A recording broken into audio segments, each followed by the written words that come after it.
Welcome to our Health and Fitness Summit. Alison, Nancye, you're a true inspiration to people out there, and more people need to know who you are and what you do. So that leads me into my first question. Who are you and what do you do? Oh, that's a very good question, Liam. Okay, well, I am Alison Nancye. That's my name. I am a writer.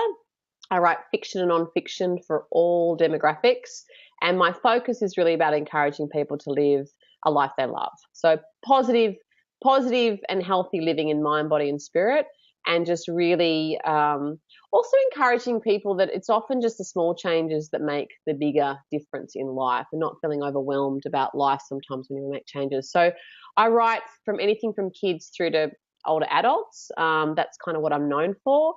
And I run mentoring programs for people that are having life changes or want life changes, and also emerging writers. I mentor a lot of people who are basically, they kind of come to me and they go, I've got an idea or I want to change, and I actually help them through that. I've been doing that for a really long time, well over a decade. I also run speaking programs in schools. I'm really passionate about helping our next generation, because they're our future. They are our future. And I really believe that if you actually instill healthy living practices into kids today, young kids, tweens, teens, everything, then we're actually setting up our future for more conscious, healthy living. But I also work with lots of adults and stuff like that as well. What I tend to do is, whatever is my latest book that's come out, then I will, the topics around that book is what I then kind of share with the world in terms of education and life wisdom. And I'm also founder of The Life Kitchen, which is a new business, and it's not a year old yet, but it's my agent who represents me for all my writing stuff. I always go to her with like 57 million creative ideas, and I'm like, Tony, I've got an idea. I think we should start this business. It's called The Life Kitchen. It does da-da-da-da-da. She's like, okay, it's you. I'm sure it'll be fabulous. Let's go with that. And then we kind of had to structure the relationship that we have between her being my agent and manager, which she still is, and then her and I becoming business partners in this business venture. And what The Life Kitchen is it's, imagine if you walked into a kitchen. I've always loved kind of Mediterranean eating, where you just have this kind of big Italian, Greek, tapas kind of style Lebanese food that's kind of just everywhere, and people can pick and choose what they love to eat and put on their plate. That's what The Life Kitchen is. It's like you come into The Life Kitchen to feel better and feel refreshed and walk away feeling great. And you might read an article on meditation or mindfulness, or you might read an article on a really great recipe for your kids, or it might be you want to travel and you're really not sure where to go in Asia or something. There might be a travel blog. So it's really allowing people to come in and feel refreshed and leave feeling hopeful and excited about their life, and knowing that there's content available to support them doing that. And so I'm the founder. Tony's the manager of it and runs it as a GM. I mean, she runs the whole business side of it. And then we actually recruit all of, like-minded, like-valued people that are, like yourself, that are really good at what they do and what is their core thing. And then we bring them into our kind of team of contributors and say, well, what tips, for example, if someone wanted to run a marathon or run the city surf, or, lose some weight, or just have a healthy relationship with their body to be fit with their kids. It might be you, for example, we get you to write some blogs on that or whatever. So I'm excited about that, and I do that all while having 2 kids as well. So I'm a crazy lady trying to, do my bit for the world. That's me. Does that answer your question? That does answer my question. Thank you. And there's a couple of things that you touched on there. You talked about conscious living and mindfulness. These are real buzzwords at the moment. And just please share what you think mindfulness is, and yeah, just a practical approach to whatever mindfulness is. Yeah. And I mean, I like to think of myself as practically wise. So really giving practical wisdom to people to apply in everyday life, that, you don't need to go and sit on a mountaintop for 5 days to attain that. You can attain it right here and right now. So Yep. Mindfulness to me personally, and all these things mean different things to different people, but to me it's mean consciously aware of yourself and everyone around you. So all of the thoughts, feelings, and decisions and actions you make, you're consciously aware of it. You're not sort of, we all have things that we do when we're stressed that force us to not be mindful. So really kind of, it's like the more you do to support yourself being less stressed and healthier, the more mindful you become. Whereas if you're stressed, some people, they just check out. They disconnect from their loved ones and they're actually not present. They're not really engaging in things. For other people, they get really aggressive and angry, and so they're not present either. They're not really being mindful that perhaps their physical action or their verbal action is actually having a really negative effect on the people around them. It's also just with your health, people making really poor decisions about the food that they're putting in their body or alcohol intake, whatever it happens to be. They're not mindful decisions. So being mindful is sometimes a bit painful as well, because you actually have to be truthful. You have to be truthful with yourself and say, is that a good decision? Is that a good decision today that will sustain me for my life? And also just being not so hard on yourself as well. I mean, life is a journey, all that sort of stuff, but we change at different times in our lives. So what our priorities were 5 or 10 years ago compared to 5 or 10 years' time, they're different, and we evolve, and that's okay. So just to be a bit mindful that you are allowed to change and grow, and we're a work in progress. We're always in the school of life. So mindfulness is really just about self-awareness. Yes, definitely. And I was going to say that. So self-awareness is, someone told me one time, I can't remember who it was, that it's like almost looking at yourself like from a helicopter point of view from your whole life, and that's self-awareness, just having the good, the bad, the ugly, everything. What's your thoughts on self-awareness as well? Yeah, I think it's actually I think that you can get really good at self-awareness when you actually take different times throughout the day to be self-aware. So like I've had a kind of a crazy day. It's kind of ironic because this is a mindfulness interview, and I've got about 5 or 6 appointments I had today, maybe more actually, that literally every single appointment time today changed. From a morning to an afternoon to the evening. Don't worry, it's all good. But no, they all just, that's life sometimes. Yeah. And I thought, well, that's kind of fun to incorporate this in this, because life happens that way, and if I wasn't allowing myself to be self-aware every single day, what tends to happen is we kind of blame other people for our situation, blame other people, that time's change. And then what happens is you go down that dark spiral of thinking about, how other people have impacted your life or something. Whereas self-awareness is about being very responsible for your own decisions and thoughts. Like you have to be responsible for yourself every day. Does that make sense what I'm saying? Yeah, exactly right. Too many people blame everyone else for their current situation. Your current situation, you are responsible for it solely. Definitely. I agree with you for sure there. So it's like, if I was late to work, it's always the bus or the traffic. It's like, well, you know what? I should have got up 5 minutes earlier. It's been responsible, taking ownership of, as I said before, the good, the bad, and the ugly, and recognizing that. And it's also with that, it's like, okay, well, do you want to be late every day? Is that a decision you want to make? That's about being mindful and self-aware and conscious, going, well, okay, well, if I do want to be late every day, well, then keep getting up late, or whatever it happens to be. But if I don't, well, what are the little things, the triggers that are stopping me from doing that? Did I need that extra 2 glasses of wine before I went to bed? Could I have actually got off social media, an hour before I went to sleep? Maybe if I actually wrote out some of the stuff that was stressing me out before I went to sleep, I might have got up earlier.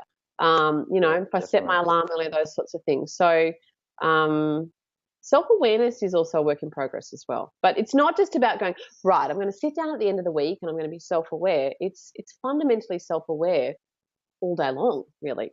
Yeah, definitely. And it's almost like having those self-actualization moments, like those aha moments that are a part of the self-awareness.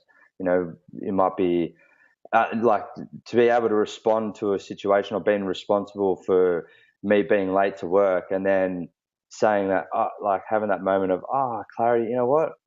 I woke up 10 minutes late. That's why I was late to work. That almost popcorn moment. So absolutely, and you do have those throughout the day, don't you? Which is which that's all part of the self-awareness journey.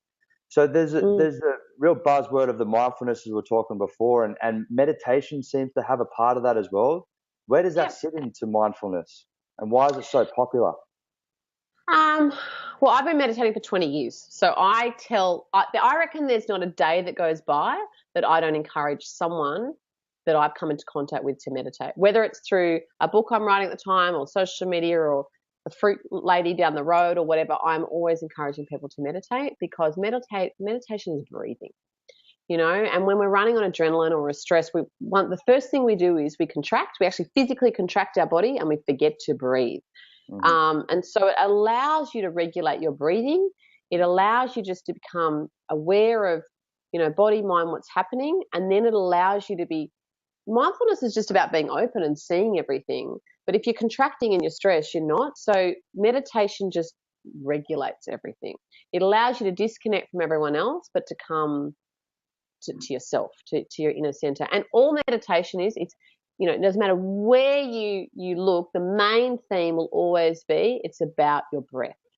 It's about focusing on your breathing. Because we go, oh, my thoughts are doing that. It's fine. It's fine to have thoughts that are doing, just come back to your breath. It's like learning to drive a car. I mean, most of us almost crashed the car the first time we drove it, and we needed lots of practice. And if you've got a, manual, all that sort of stuff, you just have to practice it to become really good at it and become second nature. Meditation is exactly the same. So if you want to become more mindful, I will definitely tell the world to start meditating regularly. I agree, definitely. And you're talking about the future generations and you're passionate about helping the future generations. I come from that rugby, tough man, egotistic world. I've done boxing fights, and we have to be with that essence. My old thought patterns was, I have to be egotistic. I'm the best, and I don't need meditation and stuff like that. So, what can we tell people who have those similar thoughts in a way to switch them into meditating more? I'm so passionate about the footy community, and I've had this dream for a while now. For quite a few years, I haven't told you this, but I've been saying this to Tony. I want to go into the football community and teach them meditation and mindfulness. I really love that opportunity, because my meditation style is pretty easy for anyone to pick up. If a 5-year-old kindergarten student can do it, then a tough footy guy at 20, 25 can do it as well. And the thing is about power and about strength, if you can get it to come from within you, you'll be more powerful in any area of your life physically. Because, when you're running on empty, when you're physically, it's hard to do that next tackle or run that extra, bit of distance or whatever. You need to find it within yourself. It's actually your mind that's telling you to keep running that distance or pushing that distance.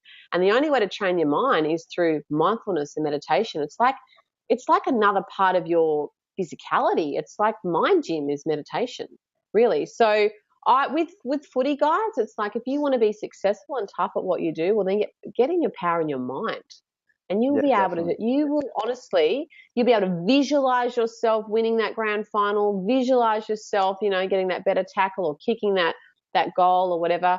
I'm not really great at all the names of all of those footy players, but I like that one guy in the Origin, and he's the Queensland guy. Sorry, he's the Queensland guy, and he just kicks the goals so often. Like, he's just, their goal kicker, the Queensland guy, and he's just, I always watch him and I think, it's like he's in a meditation when he's doing it. Any of those guys that kick those goals that are from really far out or whatever, they're in the zone.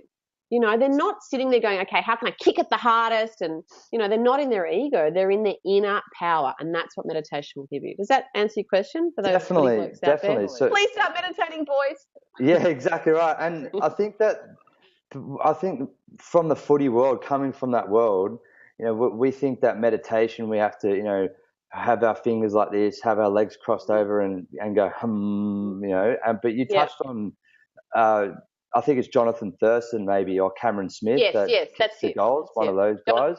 You're right. Yep. And you're saying that they almost meditate without realizing when they're kicking the goal. So that's a form of meditation in itself. So it's not so much just sitting there and saying and looking at a flower and appreciating it. That's right. And that's still conscious living anyway. It's not a bad thing, but he's still meditating when he's kicking that goal. So how could I tap into that? Can we do that now together? Yeah, sure. Okay, so a little meditation. So yes. All right, what we'll do is we'll start with our eyes open just to kind of get the awareness, and then we will close our eyes. So everyone who's watching this can do this with us. So all I want you to do is, this is kind of basic, and you don't have to do this every time, just to get you started. Just put your hands on your belly. Just rest your hands on your belly. You just want to have that awareness that that's actually the focus of where your mind is going to go, just the natural rise and fall of your belly. And when you're ready, just close your eyes. And what you'll notice when you close your eyes and your hands are on your belly, you're probably noticing more the general rise and fall of your belly rising and falling. And there's no need to change your breathing in any way. You're really just observing the breath, the rising and the falling. Just keep your eyes closed and now just rest your hands beside you or on your lap, whatever's comfortable, and keep focusing on that natural rise and fall of your belly.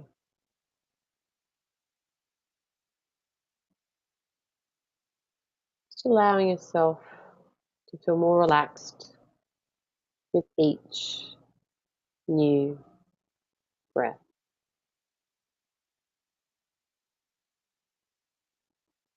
When you're ready, just open your eyes, come back to present time, back to the space.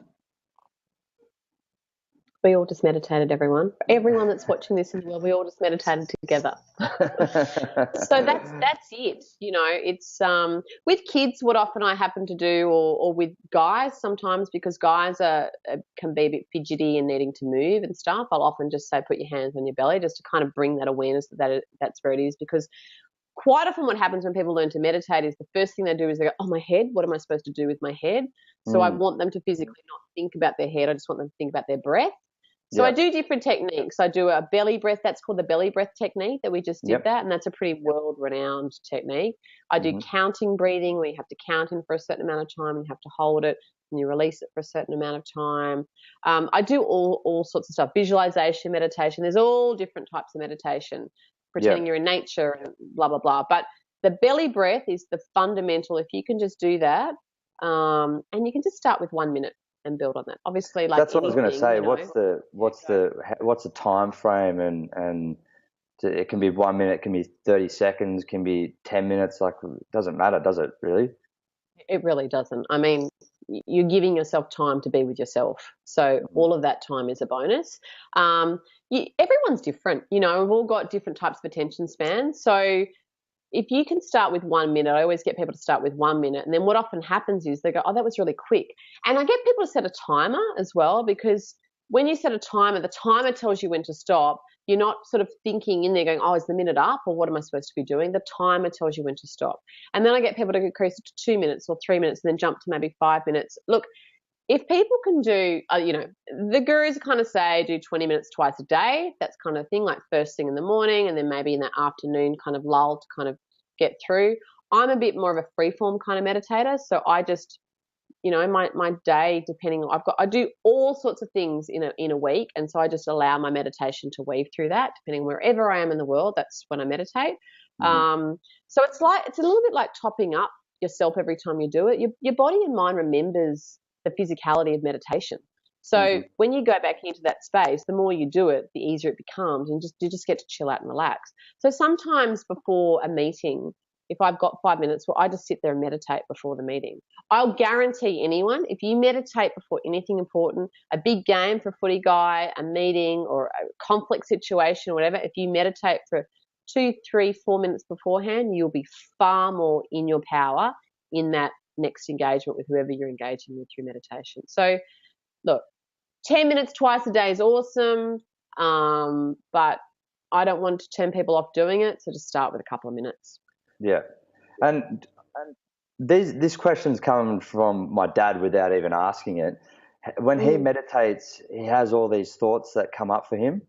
You know, there's just an infinite amount of thoughts. So do you have any techniques that to slow those thoughts down, or not drown them out, almost just to make them stop? Does he always have the thoughts? Yeah, he's a busy mind. You know, he's got that busy. He's always going. So that's what he needs. How meditation. often does he meditate? How often does he do it? In all honesty, not enough. Probably not enough. Once a week, I think. So okay, cool. All right, so there's a few answers there. One is it's a muscle. It's like a muscle you're training. It's like running for the City to Surf. You know, you have to get into training for that. If you don't train for the City to Surf, that's a pretty hard time going up Heartbreak Hill. So, you know, it really is. So you really want to train your mind to just be aware that the thoughts come and go. So I can guarantee your dad that if he did a bit of meditation, even if it was 3 minutes a day for, 14 days straight, 7 days straight, 21 days straight, he would notice that mind chatter would start to dissipate. It just would, because it's like his body and mind knows I'm going to meditation zone. So the first thing I would say is increase the amount of times he meditates. Once a week is lovely, but it's like having one healthy meal a week. That's really what it's saying. Yeah, so, that's a great point. Great point. You know what I mean? Like, if you want to feel healthier in your mind, well, then do more meditation. So that's the first thing I would say, do more meditation. The second thing I would say is for people that have a lot on their mind, they've probably got a lot they need to deal with. So there might be things in their life they're actually not dealing with. They're actual genuine real stresses, real responsibilities they're worried about. They actually need to either talk to someone about it, get professional support, step up. There might be areas in their life they're actually not being real or being honest. It can be anything from financial to health to personal to relationships not being dealt with. And then also sometimes too, your mind has a lot to tell you. So for people that kind of wake up around that 2-3 time in the morning, I really believe that your subconscious has things to tell you. So just carry, a notepad and pen around with you and write it out. If you've got too much on your mind, write it out, get it out. Freehand is the best because you're not really worried about typos or the way it looks on a computer or your phone, and you're not really engaged with anyone else in technology, just you and your piece of paper and pen or pencil and just letting it out. So they're kind of like 3 things. Increase the meditation a bit more, deal with the real stresses that you're actually not dealing with, and just, when in doubt, write it out. Just get it out. Exactly right. That's it. And also move your body. You got to exercise sometimes in your body to be able to be rested in your mind when you're meditating. Yeah, and that brings me to our next question with the physicality or where we're doing meditation. I set an agreement 20 minutes a day. I've said this to you before, 20 minutes a day for 3 months, and I felt like amazing. And I got to the point where I started to go to the same room in the house to meditate, and then I feel as though it wasn't benefiting me. So, and then and after the agreement was done, it was 3 months, I stopped doing meditation where it should be, every single day. What's some tips that when it's starting not to serve me that we can implement? Do we change the location? Do we do it consciously? As in, do I do it when I'm awake, or do I continue to do it when my eyes closed? What do you suggest? Have fun with it, Liam. Yeah, that's right. Fun with it. Meditation is fun. It can be so much fun. So if you've really mastered the art of the breathing technique, you would definitely have mastered the art of breathing by 20 minutes a day for 3 months, right? Exactly right. Fun. Get creative with your meditation. Dream on your goals through meditation. Do guided visualization techniques. Where do I want to be in 1, 2, 5, 10 years time? Where do I want my life to look like? What do I want to have achieved as a man in my goals, my life purpose? That is an exciting way to meditate. And other ways to meditate is when you're really stressed and you're just having a lot on. Well, you just do. I've got lots of tracks on iTunes, meditations, like all different types of lengths. And one of them is the bedtime meditation, and that goes for 5.5 minutes. And I don't know a single person that's not done that doesn't love it. I have got children from 3 years old to adults. I've got one woman that says she almost listens to the whole album of my Meditation for Everyday CD with her kids and her overnight. They said, we go to sleep every night listening to your voice, Alison and Nancye, meditating to us. It's such a beautiful way to go to sleep. So it's also I love getting that feedback. It's just that thing of what's going on. Maybe just go to sleep listening to a meditation track or listening to a chill out track that has no words in it, that is just you're focusing on your breathing. So have fun with meditation. It's a really great life tool. But if you're getting bored with anything, it's like physically, if you're getting bored with your fitness training, well, you change it. Yeah, definitely. Change it. Definitely. Yeah. And what I learned from that 20 minutes a day is that, and you were saying it before in terms of visualization, I seem to be able to be a lot more visual with where I'm going with a particular goal. That's where I see a lot of benefit in meditating through visualization. So Do you think that, as you said before, is it a muscle that needs to grow? Because I could get in that space, as you can get in that space pretty quick within a couple of minutes, and I already see myself where I am in a couple of years' time, in a few years' time. Yep. Is that a Yep. natural occurrence of what happens with meditation? And because people say that I'm not visual, is it, as you said before, the muscle that needs to be building, or is it how they're meditating to be able to get in that visual state? I think it's a few things. I think people give themselves a little bit of a hard time when they meditate. They think they have to get it right. There's no right way to do it other than to close your eyes and focus on your breathing and just give yourself permission to have a go. Yeah, that's it. You know what I mean? But I think it's a little bit like learning to be an artist. Like, let's say you learn to write a book or to paint canvases or something like that, or be a photographer. That's a skill. That's a creative skill that you need to develop. That's a muscle that, you've got a passion to be a writer, a passion to be an artist or photographer, but that's still a skill that you need to practice using, okay?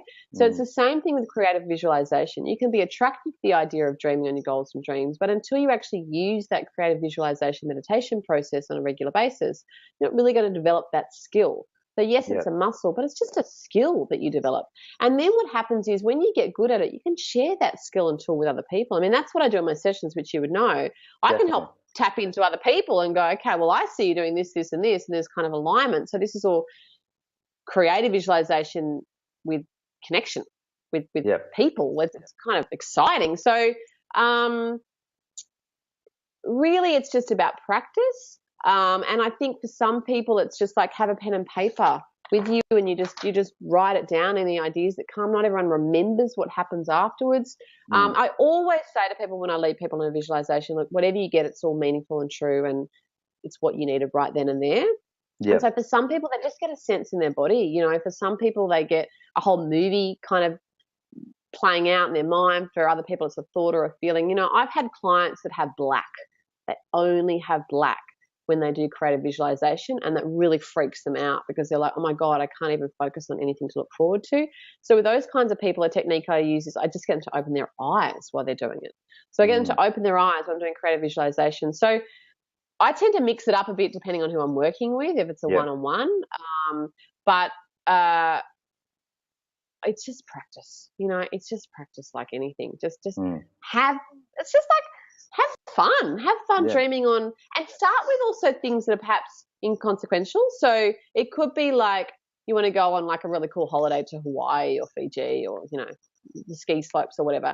Have fun doing creative visualization meditation on your next holiday, because there's not so much sort of attachment to it all working out exactly right. It's just a holiday, for God's sake, So do that, but then build that confidence. Really, it's about confidence. So build that confidence up to go, okay, well, if I could have my dream job, what would my dream job be? Or my dream relationship, or my dream home or lifestyle, or dream, financial status. Like, start with something kind of basic, if you like a holiday, even though a holiday is amazing, and then build that skill. Yeah, definitely. And there's a lot of great tips there, and I really appreciate it. You've been a great mentor of mine, and that's why I wanted to share everything that you do, and I think you're amazing. So the world needs to know more about you. I really appreciate your time today. Any final words of wisdom? Meditate. Just do it, like the Nike slogan. Yeah. Thank you, Alison. Much love. All right, and I'll speak to you soon. See ya. Yeah?